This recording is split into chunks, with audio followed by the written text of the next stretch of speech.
इसी बीच एक बड़ी खबर है, आईपीएस राजीव कृष्णा यूपी के डीजीपी बनाए गए हैं। राजीव कृष्ण यूपी के नए डीजीपी नियुक्त किए गए।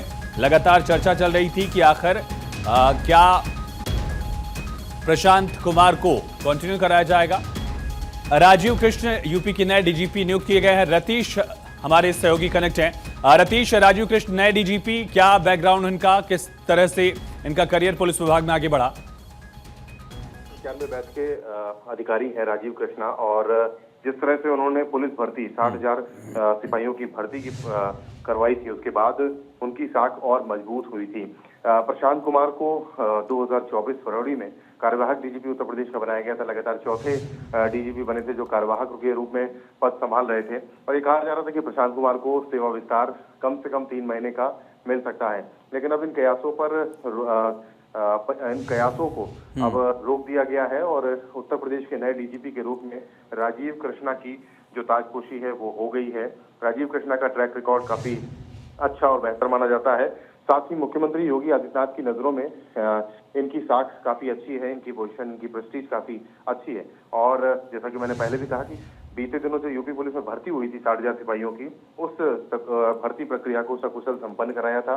इसलिए राजीव कृष्णा को उत्तर प्रदेश के डीजीपी के रूप में चुना गया है। जी, पूर्णकालिक डीजीपी नियुक्त किए गए हैं, क्योंकि अभी हमने देखा एक लंबे सिलसिले से कार्यकारी डीजीपी की जिम्मेदारी दी जा रही थी। इस बारे में कोई जानकारी है रतीश? चलिए फिर से हम करने की कोशिश करेंगे। राजीव कृष्ण यूपी के नए डीजीपी 1991 बैच के आईपीएस अधिकारी हैं। कई बड़ी जिम्मेदारियां उत्तर प्रदेश में निभा चुके हैं। एक तेज तर्रार अफसर के तौर पर उनकी पहचान है, और इसके पहले लखनऊ में एडीजी जोन रह चुके हैं।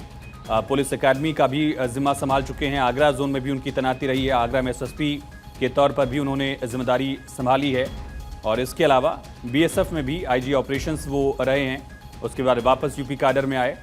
1991 बैच के आईपीएस अधिकारी हैं। इसके अलावा यूपी पीआरपीबी के, यानी कि UP police recruitment promotion board के भी चेयरमैन जो हैं वो रहे हैं। अब पुलिस विभाग की जिम्मेदारी संभालेंगे। सबसे अहम पद जो है वो संभालेंगे। पूर्णकालिक डीजीपी होंगे आईपीएस राजीव कृष्ण, जिसका जिक्र हम कर रहे थे। यानी कि अभी तक कार्यकारी डीजीपी की जिम्मेदारी हम देख रहे थे, लेकिन राजीव कृष्ण जो हैं वो डीजीपी नियुक्त किए गए। आईपीएस राजीव कुमार प्रशांत कुमार की जगह लेंगे। प्रशांत कुमार आज अपना कार्यकाल पूरा कर रहे हैं और कल जिम्मेदारी संभालेंगे उत्तर प्रदेश पुलिस विभाग के मुखिया के तौर पर आईपीएस राजीव कृष्ण।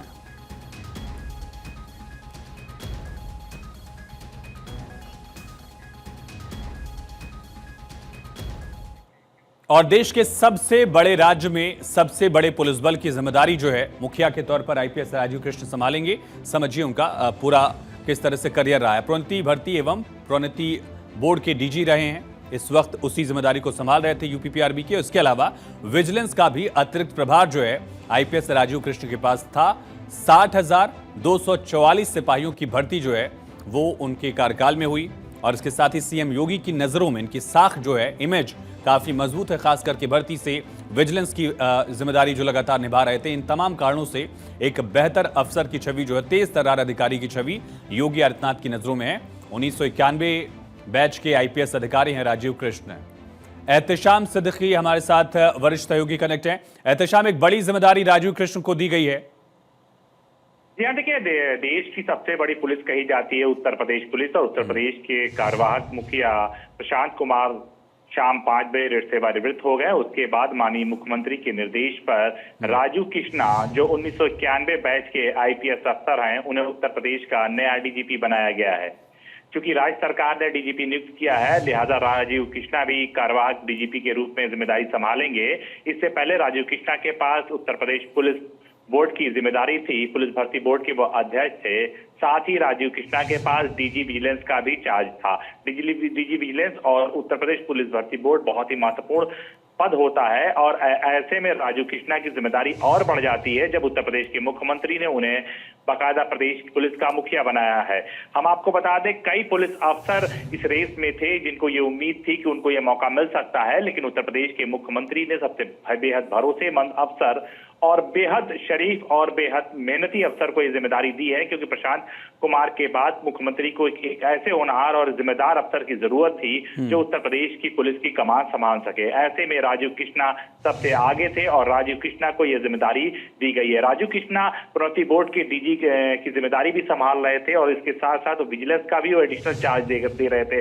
अगर हम बात करें उत्तर प्रदेश पुलिस भर्ती एग्जामिनेशन या पुलिस भर्ती की, तो उसमें तकरीबन 60,244 लोगों की जो भर्तियां हो रही थी उसमें भी इनका महत्वपूर्ण योगदान था। और सीनियरिटी लिस्ट की बात करें तो 31 मई को डीजीपी प्रशांत कुमार और DG jail P Shastri, DG वाले संजय एम तरंडे रिटायर हो रहे थे और 10 जून को डीजी रूस मेलवन आशीष गुप्ता का भी वीआरएस अप्रूव होते हुए वो भी सीनियरिटी लिस्ट के 10वें नंबर पर आ गए थे। तो ऐसे में कहीं न कहीं से राजीव कृष्णा का नाम ऊपर आ रहा था और राजीव कृष्णा बड़ी दो जिम्मेदारी देख रहे थे और ऐसे में उत्तर प्रदेश की सरकार ने इस बात का फैसला लिया और मुख्यमंत्री योगी आदित्यनाथ के निर्देश मिलने के बाद आईपीएस राजीव कृष्णा को उत्तर प्रदेश का नया कार्यवाहक डीजीपी नियुक्त कर दिया गया है। पूर्णकालिक डीजीपी होंगे, ये कितना है? चाहे वो डीएस चौहान की बात की जाए, आरके विश्वकर्मा रहे, विजय कुमार, इवन प्रशांत कुमार, ये तमाम 3-4 डीजीपी जो हैं वो कार्यकारी डीजीपी बनाए गए थे एहतशाम। इसके बाद अब एक लंबे समय बाद, लगभग 2 से 3 साल के बाद, एक पूर्णकालिक डीजीपी यूपी को मिला है।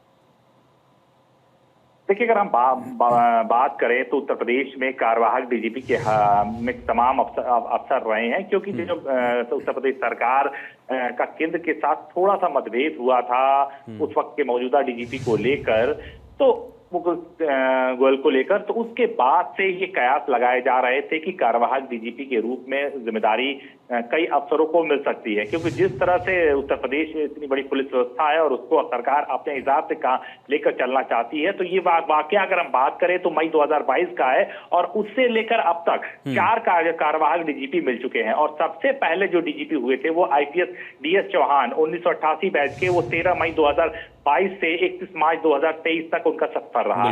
उसके बाद इन्होंने पैनल अपना डिप्टी को नहीं भेजा था, जिसकी वजह से इन्हें दोबारा डीजीपी के रूप में आईपीएस डॉक्टर राजकुमार विश्वकर्मा को भी कार्यवाहक डीजीपी बनाना पड़ा, जो 1988 बैच के थे। वो 1 अप्रैल 2023 से 31 मई 2023 तक मौजूद रहे और उसके बाद भी पैनल केंद्र को नहीं भेजा गया। तो तीसरे डीजीपी के रूप में, कार्यवाहक डीजीपी के रूप में विजय कुमार 1988 बैच के हैं, जो 1 जून 2023 से 31 जनवरी 2024 तक रहे। चौथे डीजीपी जो बहुत महत्वपूर्ण डीजीपी है, जिन पर मुख्यमंत्री सबसे ज्यादा भरोसा करते थे, उनका नाम था प्रशांत कुमार, जो 1990 बैच के थे और 1 फरवरी 2024 से लेकर हम आपको बता दें 31 मई 2025 तक उनका कार्यभार रहा। तो ये 4 जो लोग थे वो कार्यवाहक डीजीपी के रूप में थे और राजीव कृष्णा की भी बात करें तो वो भी कार्यवाहक डीजीपी के रूप में रहेंगे, क्योंकि केंद्र के पास कोई पैनल नहीं भेजा गया था। ऐसे में उनको कार्यवाहक डीजीपी के रूप में उत्तर प्रदेश सरकार ने जिम्मेदारी दी है। उनके पास 2 महत्वपूर्ण विभाग हैं और इन 2 महत्वपूर्ण विभाग के साथ साथ वो उत्तर प्रदेश मुखिया की भी कमान संभालेंगे। जी, नियमावली में भी थोड़े बदलाव किए गए थे पिछले साल, उसको लेकर कोई अपडेट? ये पूर्णकालिक नहीं होगा इनका कार्यकाल, कार्यवाहक ही रहेंगे ये भी राजीव कृष्णा, ये क्लियर है? जी हाँ, देखिए, राजीव कृष्णा के पास भी कार्यवाहक डीजीपी का चार्ज रहेगा, क्योंकि केंद्र सरकार की तरफ से राज्य सरकार को एक पत्र आया था कि मुकुल गोयल को किन वजहों से हटाया गया था, क्या ऐसी थी, सुप्रीम कोर्ट के रूल्स को क्यों नहीं फॉलो किया गया, तो उसका जवाब आज तक नहीं गया है और सरकार अपने हिसाब से डीजीपी तय करती रहती है और ऐसे में वो मामला अभी भी पेचीदगियों भरा पड़ा हुआ है और ऐसे में सरकार ने ये महत्वपूर्ण निर्णय लिया है कि राजीव कृष्णा को 1991 बैच जो है उनको पुलिस महानिदेशक डीजीपी नियुक्त किया जाए, ताकि उत्तर प्रदेश पुलिस की जो कमान है वो पूरी तरह से संभाल सके। जी।